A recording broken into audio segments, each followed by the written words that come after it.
Eighteenth 19th century में ना ज़्यादा ग्राउंड वर्क हुआ था क्लिनिकल साइकोलॉजी में। अब क्लिनिकल साइकोलॉजी की बर्थ तो हो गई थी, अब उस बर्थ में इम्प्रूवमेंट करनी थी। क्लिनिकल साइकोलॉजी एक फाउंडेशन थी जिसमें डिफरेंट चीज़ों को इम्प्रूव करने की ज़रूरत थी, इन्हेंस करने की ज़रूरत थी। इसलिए 4 एरियाज़ थे जिसमें ज़्यादा मेजर काम है वो अंडरस्टैंडिंग ऑफ मेंटल डिसऑर्डर्स की। मेंटल डिसऑर्डर्स को समझा जाए, जहनी बीमारियों को समझा जाए ये क्या है, कैसे हैं। उसके बाद थी scientific approaches to the measurement of individual differences, जहाँ पर हम साइकोमेट्रिक्स मैट्रिक्स की बात कर सकते हैं। डिफरेंट टूल्स बने पर्सनैलिटी को रीड करने के, IQ लेवल्स को, इंटेलिजेंस को रीड करने के लिए, बिहेवियर्स को समझने के लिए। और इसके बाद फिर इमर्जेंस ऑफ साइंटिफिक साइकेट्री, ये एक बहुत इंपॉर्टेंट एस्पेक्ट है और इसको हम डिटेल में इंशाल्लाह समझेंगे। मे बी नेक्स्ट वीडियो या एक सेपरेट वीडियो इस टॉपिक पे हो जाए। The concept of hysteria and the ascendants of psychological determinism. अच्छा, अब यहाँ पे क्या हिस्टेरिया को समझा जाए, हिस्टेरिया क्या है, कैसे है, और साइकोलॉजिकल डिटर्मिनिज्म मतलब कि इसी तरह चढ़ाई हुई साइकोलॉजी की, और साइकोलॉजी को ज़्यादा से ज़्यादा लोगों का इंटरेस्ट कैसे डेवलप हो, साइकोलॉजी को ज़्यादा से ज़्यादा डिफरेंट फील्ड्स में प्रमोट कैसे किया जाए, ये लास्ट था। अच्छा, उसके बाद हम देखते हैं अंडरस्टैंडिंग ऑफ मेंटल डिसऑर्डर्स की। जब हम बात करें तो एक्सेप्टेंस थी मेडिकल मॉडल की, तो एक्सेप्टेंस थी हमारे, और डेवलपमेंट ऑफ साइकेट्री भी थी, एक स्पेशलिटी ब्रांच थी मेडिसिन की, साइकेट्री।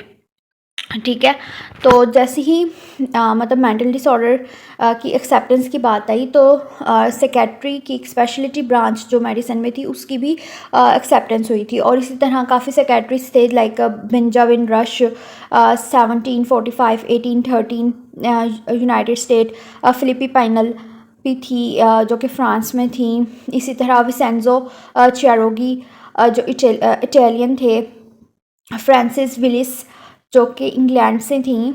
और इसी तरह फिर मज़ीद अंडरस्टैंडिंग जो सी थी उसमें लेट 18th सेंचुरी में सिग्निफिकेंट एफर्ट्स जो से थे वो हमें देखने को मिले, जिसमें मेंटली इल लोगों को ट्रीट करना शुरू कर दिया गया, कि उनको उनकी ट्रीटमेंट फ़िलासफ़ी पे अमल करना शुरू कर दिया। मॉरल ट्रीटमेंट मूवमेंट की तरफ वो मूव कर गए। पहले किस तरह उनको मतलब कि उनके साथ कैसे सलूक किया जाता था, उनको कैसे मुख्तलिफ़ किस्म से मतलब कि उसके लिए स्पेशल टर्म थी, फ़िलहाल मेरे जहन में नहीं आ रही, एक्सोटिज़म है शायद। हाँ, एक तो कुछ गलत बोल दो फ़ौरन से क्रिटिसिज्म मिलना शुरू हो जाता है। सो अभी मेरे जहन में नहीं आ रहा, लेकिन उनके साथ काफ़ी जुल्म होता था ट्रीटमेंट के नाम पे। ठीक है, तो वो ब्लैक इरा जो सा था वो ख़त्म होता नज़र आया।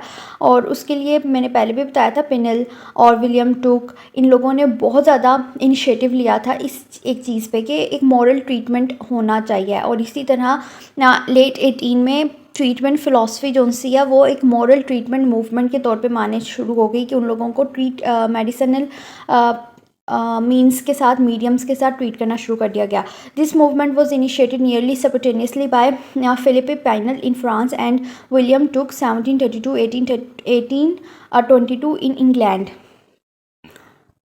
उसके बाद understanding of mental disorders, Pinel set about changing the condition and Bicetre he remove the chains from most patients, के अपने पेशेंट्स से उसने उन चेन्स हटा दी, जो उनको बांधने के लिए चेन्स इस्तेमाल होती थी। उनके सेल्स जो से थे, उनके जो से सेल्स थे उनको साफ़ करवाया। उनका जो सा राशन था उसमें मज़ीद खाना ऐड करवाया, और उनको खाना दिन में 3 बार देना शुरू कर दिया, जबकि पहले 1 बार खाना दिया जाता था। ठीक है, और मज़ीद उनके पेशेंट्स डाइट को इम्प्रूव करने के लिए मज़ीद फूड आइटम्स उनके खानों में ऐड करवाई गई।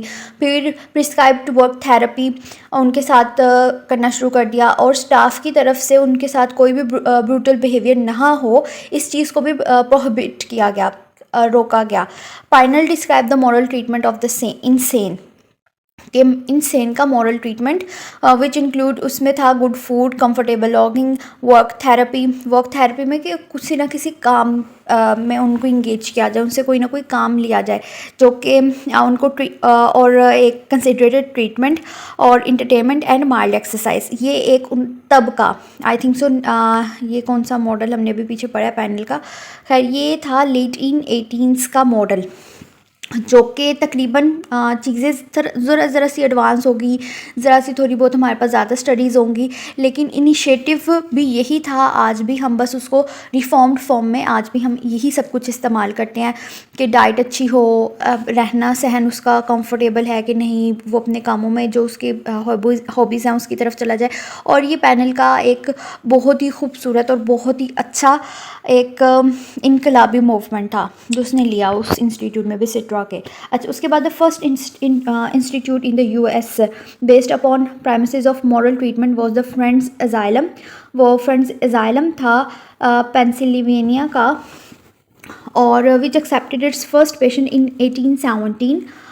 अब यूएस का जो सा फर्स्ट इंस्टीट्यूट था जिसने मॉरल ट्रीटमेंट करवाना शुरू किया फ्रेंड्स अजाइलम, उसका फर्स्ट पेशेंट जो सा था वो 1817 का था। और अदर इंस्टीट्यूट जो से थे जिन लोगों ने इसी तरह मतलब कि मॉरल ट्रीटमेंट को ही बढ़ावा दिया वो थे McLean asylum, the Bloomingdale asylum, Hartford retreat were founded by 1828। अब हम सारे देखें तो 18s में ही हैं सारे के सारे तकरीबन ना। उसके बाद these institutes reported striking rates of success. और इसी तरह जब देखा गया कि उनके खाने का मयार, उनकी एक्सरसाइज ऐड कर दी, उनके साथ होने वाला सलूक बेहतर कर दिया, सफाई उनके आसपास रखनी शुरू कर दी, वर्क थेरेपी और कंसिडरेट ट्रीटमेंट उनको देना शुरू कर दिया, तो सक्सेस रेशो दिखी और स्ट्राइकिंग सक्सेस रेशो दिखी।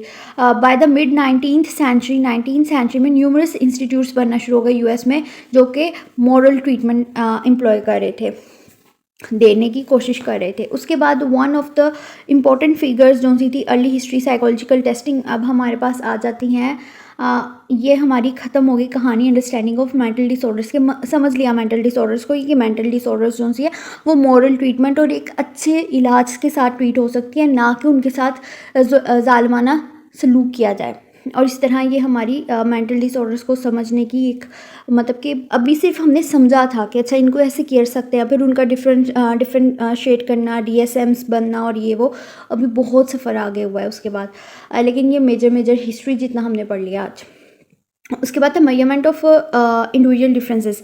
अब इंडिविजुअल डिफरेंसेस की अगर हम बात करें तो साइकोलॉजिकल टेस्टिंग में सर फ्रांसिस गैल्टन का एक वाजिया नाम है और एक बहुत इंपॉर्टेंट फिगर है, क्योंकि ये फर्स्ट वन थे जिन्हें इंडिविजुअल डिफरेंसेस की क्योंकि ये फर्स्ट वन थे जिन्हें प्रैक्टिस करना चाहा कोई ऐसी साइंटिफिक अप्रोच जहाँ से हम इंडिविजुअल डिफरेंसेस को उनके करैक्टरिस्टिक्स की बेस पे और एक पॉपुलेशन को उनकी करैक्टरिस्टिक्स की बेस में डिफ्रेंशिएट कर सके, डिस्पर्स कर सके, अलग अलग कर सकें कि ये बंदा ऐसा है इस वजह से है, ये बंदा ऐसा है इस वजह से है, और वो साइंटिफिकली प्रूव्ड करैक्टरिस्टिक्स हो। अपने तौर पर मैं कह दूँ कि अच्छा फ़लाने जो उनसे हम बहुत अच्छे से बात करते हैं, फ़लाने बहुत गुस्से वाले हैं, ठीक, ये होगी सब्जेक्टिव अप्रोच। मुझे चाहिए थी साइंटिफिक अप्रोच जिसको कोई चैलेंज ना कर सके, एक पूरा एक लिस्ट डाउन एक पूरा लिस्ट डाउन और एक प्रोटोकॉल के साथ, एक प्रॉपर रिसर्च के साथ, एक सबूत के साथ मैं कह सकूं कि अच्छा इसमें ये करैक्टरिस्टिक्स हैं, और वो हो सकता था साइंटिफिक अप्रोच एक टेस्ट के ज़रिए। अच्छा, उसके बाद Galton believed it was critically important that objective methods of measuring and identifying gifted people be developed. कि उसने ये चाहा कि क्यों ना गिफ्टेड पीपल, जिन लोगों के IQ अच्छे हैं, जिनका इंटेलेक्चुअल अच्छा है, जो किसी ना किसी चीज़ में बहुत अच्छे एक्स्ट्रा ऑर्डिनरी हैं, उनको अलग किया जाए। और उनको अलग करने के लिए अब मुझे कुछ ऑब्जेक्टिव मेथड चाहिए।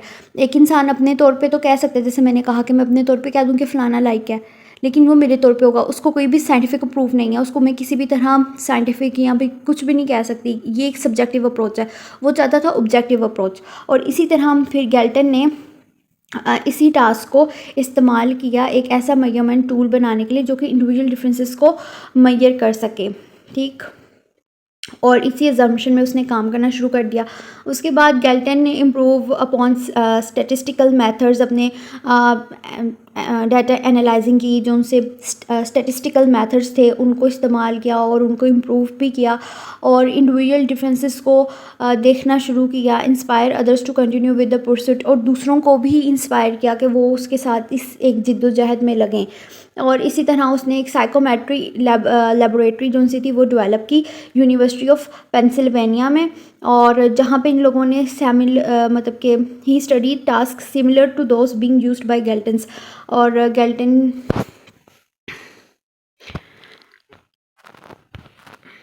ही was the first to use the term mental test, और ये पहला बंदा था गैल्टन जिसने मेंटल टेस्ट का वर्ड इस्तेमाल किया। और इसी तरह इसने साइकोलॉजिकल टेस्टिंग की इम्पोर्टेंस क्या हो सकती है, सेकंड अप्रोच जिसमें बहुत ज़्यादा काम हुआ है और इम्पॉर्टेंट भी थी, वो थी मेजरमेंट ऑफ इंडिविजुअल डिफरेंसेस के एक शख्स को दूसरे शख्स से कैसे डिफ्रेंशिएट किया जा सके, गिफ्टेड वन को एवरेज पीपल से कैसे रिकॉग्नाइज़ किया जाए, और वो भी एक साइंटिफिक वे पे। तो सर फ्रांसिस गैल्टन थे जो कि जिनका कंट्रीब्यूशन है 1822 टू 1911। तो वो साइकोलॉजिकल टेस्टिंग की हिस्ट्री के एक बहुत पहले मतलब अर्ली और एक इम्पॉर्टेंट फिगर थे। तो ये फर्स्ट वन थे जिनने चाहा कि कोई साइंटिफिक अप्रोच हो जो कि इंडिविजुअल डिफरेंसेस को रिकॉग्नाइज़ कर सके, और ये फर्स्ट वन थे जिन्हें मेंटल टेस्ट टाइप का कुछ वर्ड यूज़ किया।